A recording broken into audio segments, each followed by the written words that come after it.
विधानसभा चुनाव में प्रत्याशियों के साथ साथ उनके समर्थन भी मैदान में डटे हुए हैं। हम बात करेंगे रीवा से बीजेपी के प्रत्याशी राजेंद्र शुक्ला की। अपने स्वभाव के चलते राजेंद्र शुक्ला वैसे तो क्षेत्र में काफी लोकप्रिय और कार्यकर्ताओं में पसंदीदा नेता हैं।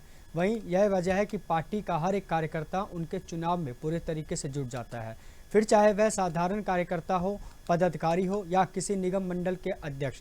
राजेंद्र शुक्ला के एक ऐसे ही समर्थक हैं जो वेंकटेश पांडे हैं, नगर निगम अध्यक्ष, और इस समय बीजेपी के पक्ष में प्रचार करते हुए लोगों को विश्वास दिला रहे हैं कि राजेंद्र शुक्ला की जीत विकास की जीत है और भाजपा की सरकार आएगी तो रीवा और तरक्की करेगा।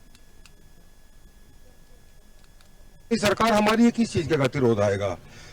अगर महापौर कांग्रेस का है, कितने दिन फाइलें रोकेगा? आखिर महापौर अगर फाइल रोकता है तो उसके बाद एक नियम कानून है, परिषद के पास आती है, तो परिषद में तो हमारी बहुमत है, तो सरकार की योजनाएं प्रभावित नहीं होती महापौर के रहने से।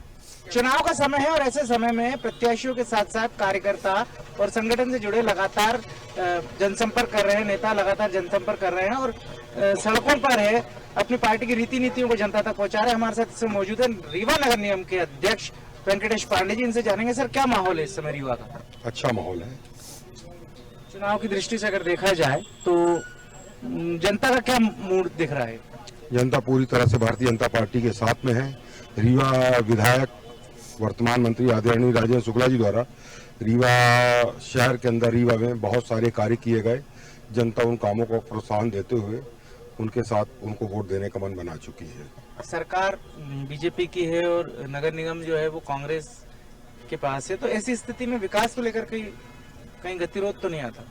नहीं, सरकार हमारी किस चीज का गतिरोध आएगा? अगर महापौर कांग्रेस का है, कितने दिन फाइलें रोकेगा? आखिर महापौर अगर फाइल रोकता है तो उसके बाद एक नियम कानून है, परिषद के पास आती है, तो परिषद में तो हमारी बहुमत है, तो सरकार की योजनाएं प्रभावित नहीं होती महापौर के रहने से। क्या लगता है आपको इस बार का चुनाव किस दिशा में जा रहा है?